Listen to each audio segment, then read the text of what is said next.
কথা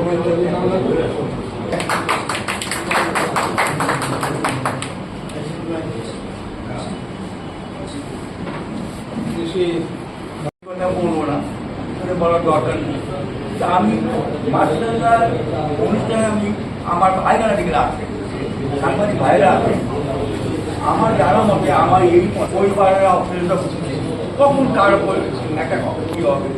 কিন্তু মব কালচারের আপনার বড় এটা হচ্ছে থেকে মাদক থেকে। মাদক আমাদের সমাজকে শেষ করে দিল।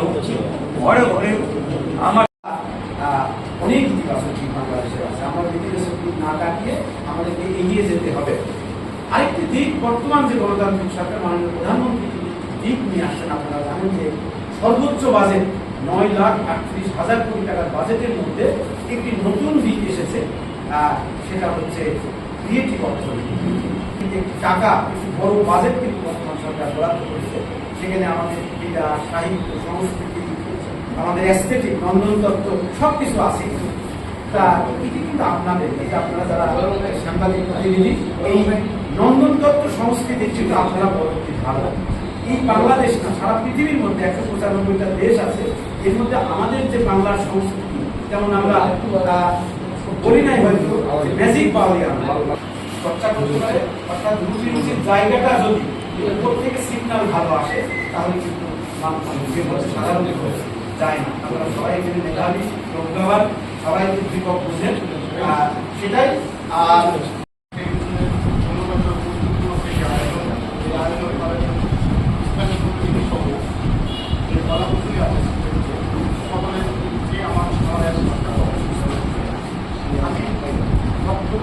শুনছি না বক্তাকে, আমি বক্তব্য করে বলতে চাই। আমার মনে হয় রাজনৈতিক বক্তব্য আপনি বলতে পারেন, এটা 55 বছর পরে কেউ সুতরাং আমার দৃষ্টিকোণ থেকে এই স্বাধীনতা যত সরকার এসেছে সবাই কম বেশি উন্নয়নের অবদান দিয়েছে, একমাত্র ইন্টেরিয়াম গভর্নমেন্ট ছাড়া।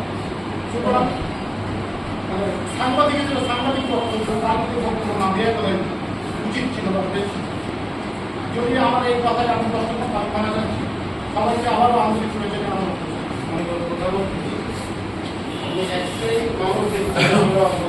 প্রশংসা নয়।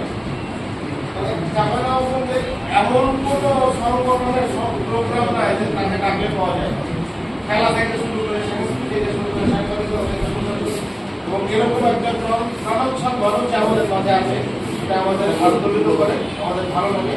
একেবারে বক্তব্য রাখার জন্য অনুরোধ করছি আজকে অনুষ্ঠানের প্রধান অতিথি ডক্টর দীপক কুমার মজুমদার স্যারকে।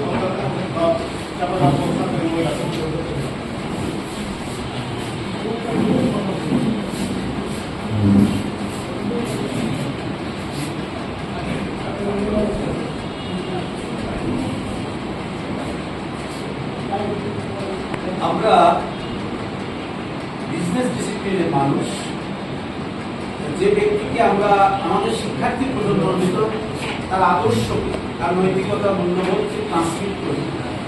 আর তিনি কোম্পানি, তিনি এখন আমাদের পৃথিবীতে নেই, স্যামসং চৌধুরী, এবং তার যে প্রজন্ম, তার সন্তানেরা আছেন, তাদের হাত দিয়ে বাংলাদেশের তার স্লোগান ছিল এরকম যে জীবন বাঁচাতে জীবন সাজাতে।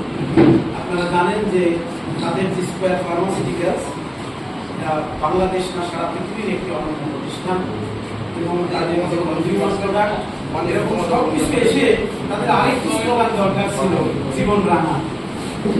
তা রাঙাতে এলো মাছ রাঙা, এরকম 2011 সালের 30 জুলাই এরকম সুন্দর একটি টেলিভিশনের যাত্রা শুরু করে।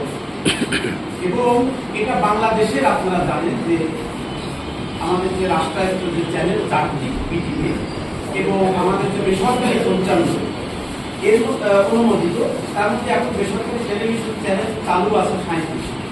এই 37টি চ্যানেলের মধ্যে কিন্তু একটি অনন্য। এবং আমাদের বক্তা বলছিলেন যে এটি মিক্সড চ্যানেল। মিক্সড চ্যানেল হচ্ছে এই অর্থে যে এদের যে বস্তুনিষ্ঠ সংবাদ এবং তাদের যে নান্দনিকতা, সংস্কৃতি চর্চা এটা একটা দুর্দান্ত মানে অনন্য দিক। আর আরেকটি হচ্ছে যে বাংলাদেশে একমাত্র চ্যানেল সেটাকে এইচডি বলা হয়, আপনারা জানেন যে হাই ডেফিনিশন। এটা চাঁপাইনবাবগঞ্জ জেলা উত্তর পশ্চিমের একটি প্রান্তিক জেলা, সবসময় সাংস্কৃতিক কর্মকাণ্ডে এগিয়ে থাকে এবং যাদের প্রতি আমি কিছু 3.5 বছরের আমার অভিযাত্রায় হচ্ছে যে সংগঠন বা যে কমিউনিটিকে আমি সবচেয়ে কাছে পেয়েছি সেটা হচ্ছে আমাদের এই চাঁপাইনবাবগঞ্জের প্রিন্ট এবং ইলেকট্রনিক মিডিয়া আমাদের এই ব্যক্তিবর্গকে আমাদের চাঁপাই